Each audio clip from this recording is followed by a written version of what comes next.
Today we're going to be taking a look at the newest addition to my own personal collection, the Momentum Sea Quartz 30. It's actually the second watch in a row that I've purchased from a Canadian brand. The first was the Marathon Steel Navigator. Recently had both of these watches on a vacation to Costa Rica, and they both made for really good travel watches. If you missed my video on the Navigator, I'll link that in the description below. So let's get to it and take a look at the Sea Quartz 30. So, this is a watch that has received a lot of hype lately. They've been selling them by way of pre-orders, and so far they've been doing them in batches every few months. So you need to maybe sign up to their newsletter to keep up to date on that if you're interested in picking one up. So why the hype? Well, a couple things. These are a reissue of the Chronosport Sea Quartz 30 that was a very popular diver that was originally released in 1977 and was one of the first ever quartz divers. The founder of Momentum was actually the owner of Chronosport at the time, so that's the connection between the two companies. The watch was also made famous for being on the wrist of Tom Selleck for the first 3 seasons of Magnum PI. The watch itself is a very faithful reissue to the original. Some upgrades here and there, but other than the name on the dial changing from Chronosport to Momentum, it is very close.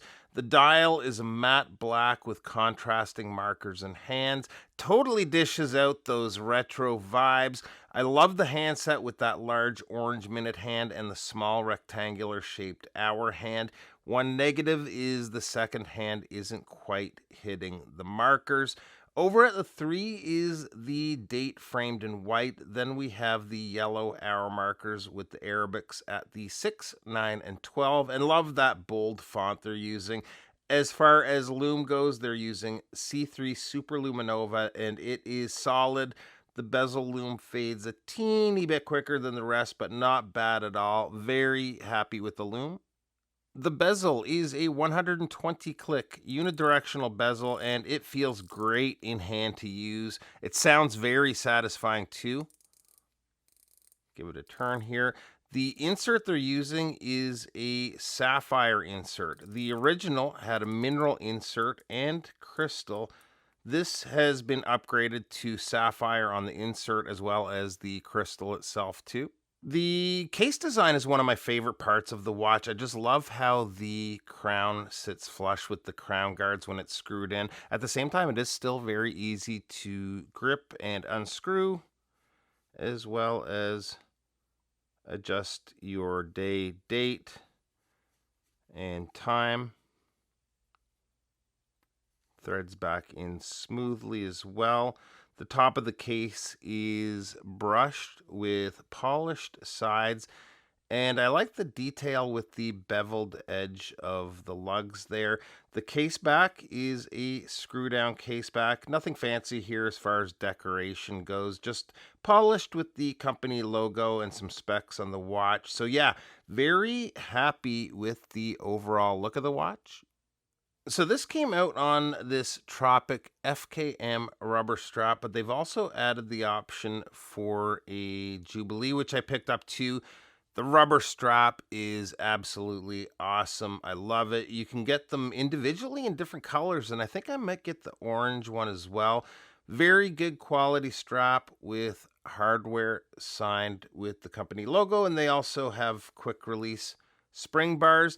As far as the Jubilee goes, it's a very good quality bracelet. Just open the clasp up here. Well-built bracelet, although I find I'm liking the look much more on the rubber strap, but I'm sure I'll pop it on the watch every once in a while. Size-wise, this comes in at a case with the 41.9 millimeters. Lug to lug, 46.7 millimeters. The lug opening, 20 millimeters, and the thickness is 10.9 millimeters. Water resistance on the watch is 300 meters. And here it is on my 7.25-inch wrist, and I just love this thing. It's fun, it's affordable, and has a cool history.